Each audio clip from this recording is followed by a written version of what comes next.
Hello everybody, welcome to another Valheim video. The rest of this video is an illustration. You're gonna see everything that's possible with EWP. As you saw there, the player death is a little bit more explosive. You can make fire arrows, explosive arrows. These ones have a little bit of a delay. Makes it easier to escape. The frost arrows allow the player to cast ice novas. You can also make adjustments to certain kinds of weaponry. For example, I've always felt that silver weapons should be really powerful, because it just feels right. So here on Path of Magic, a silver weapon triggers a powerful AoE explosion and a lightning bolt. And it's actually not just silver weapons, it's anything that applies spirit damage. So if we take a Frostner, which also has spirit damage, and we go wail on this guy once, we'll do the same thing. We'll trigger that lightning bolt, which will then strike a couple seconds later. You can also make lots of really cool changes to boats and all sorts of other things. This, for example, is the Toon, which is the fastest boat on Path of Magic. And as you can see, it is rather intense here.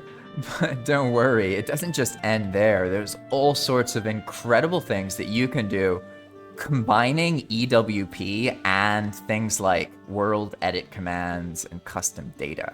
This, for example, is a carve that is much faster than a normal carve, right? And if we actually go with the wind here, you can see that we go crazy fast. And look at the chat. You see how I'm sailing in the plains, sailing in the Black Forest?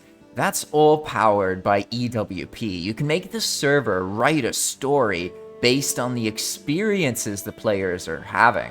For example, what if I were to fall out of the boat right now and start to drown? Well, we're gonna see that the server is actually going to notice that.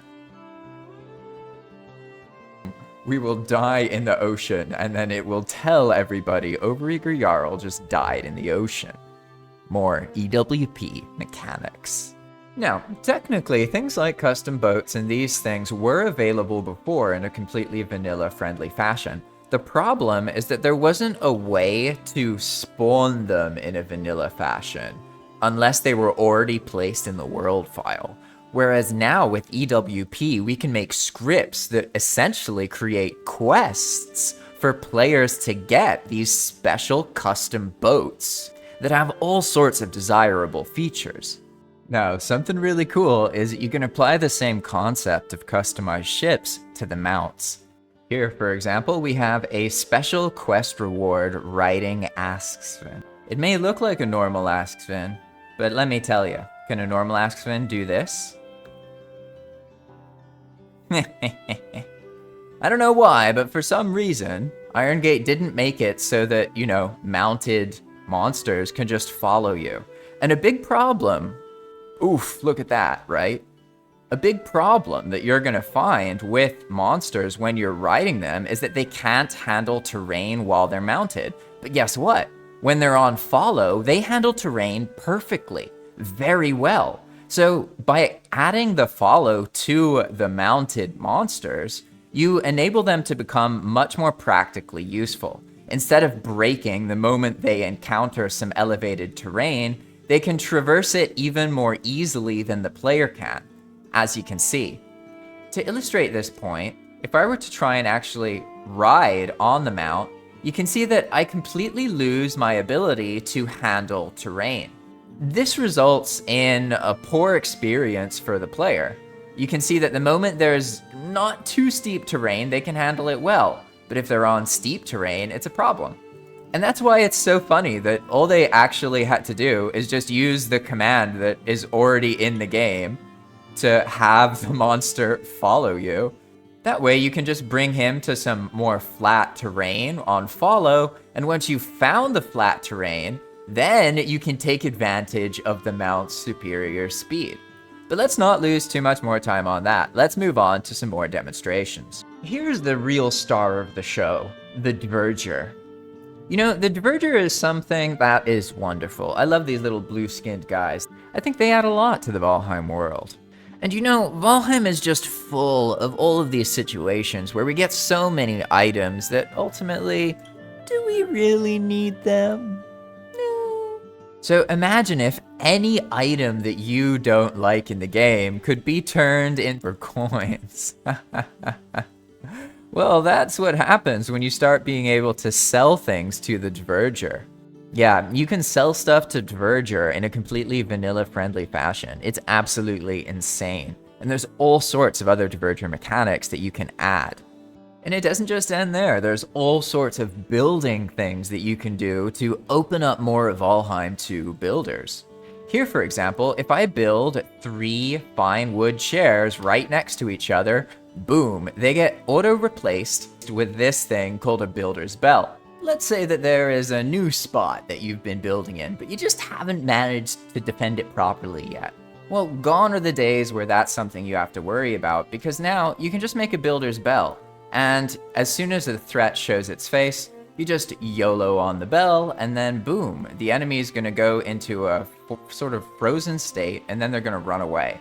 As you can see, this guy's being a little bit weird, but he is making his way off into the distance, and then he's going to vanish, disappearing without dropping any loot. There's all sorts of custom mechanics like this that you can make to open up more of Valheim to the building experience. Many builders tend to just stay in the meadows, but by adding more ways for them to have safety, you open up the rest of the game to these people. Along the theme of custom mechanics that allow builders to experience more of the more dangerous biomes, let's look at the automatic building bunker. So on Path of Magic, all that you have to do is build a portal and then type say bunker. And then if you're in an eligible spot, then it's going to construct a really basic bunker around you. And the reason for this is because it gets the player a minimum starting spot immediately. That way, the player can focus more on the things they really enjoy, building out the base, exploring the area, etc., etc. There are all sorts of other things that you can do as well. For example, I found that heavy armor itself is very unrewarding in Valheim, particularly in higher difficulties. Well, on Path of Magic, when you wear a heavy armor set and you block an enemy, you'll actually get the Troll Endurance buff. It's all about what actually makes things fun and rewarding. And I understand that doesn't make sense, but trust me, heavy armor needs more benefits. And when you start giving it increased inventory weight capacity, oh, it works. It really does. Because you start getting this sensation of, oh, I'm gonna be holding metal. I wanna be wearing my armor. And now that you've made it to the end of the video, I wanna show you one of my favorite things personally. The flying bone maw. You see, on Path of Magic, the serpents evolve. The bone maw serpents can actually level up from fighting other serpents and defeating them.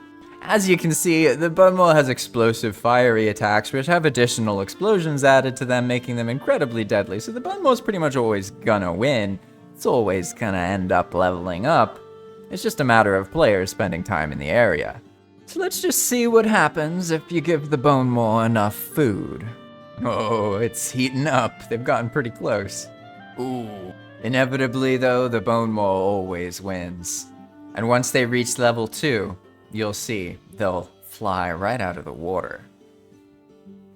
Ooh. He's taking his friend with him, I guess. That's so brutal. Oh, what a way to go. Oh no. Oh no. And then he's gonna ice him. Oh, dang. Nah, that's just mean. That's just cruel. Oh, that's just not right. Not right at all. Wow. As you can see, flying bone maw is been awesome. Yeah, I get it that if you find it, you're pretty much dead. I don't care. It's so cool. I love it. Thanks for watching, everybody. If you want to support my work, then consider supporting me on Patreon or renting a Valheim BepInEx server through my affiliate, Zap Hosting. This will allow you to set up a EWP experience like I've shown that anybody can join without any mods installed, and their mind will be blown. Zap Hosting offers pre-configured BepInEx servers, so all that you have to do is just plop EWP in and then get to scripting. It's how I've been scripting this entire time, and I've had an absolute blast. As you can see, I really get too carried away here. Alternatively, you could like this video or any other video about Valheim on YouTube, or you could support my work through Patreon, or just by subscribing to the channel. But ultimately, my content is just a trigger for the masses. It's something that gets you aware that EWP exists. However, that alone isn't gonna really get you educated about it. What you need is a community of other people who are interested in customizing Valheim the way that you are. And the good news is, it already exists, it's big, it's been there for a while, and it's thriving. It's actually where I learned everything that I know about this. And it's Yair's group, Valheim World Editing. You can get the link to join in the description of this video, or on any of Yair's mods.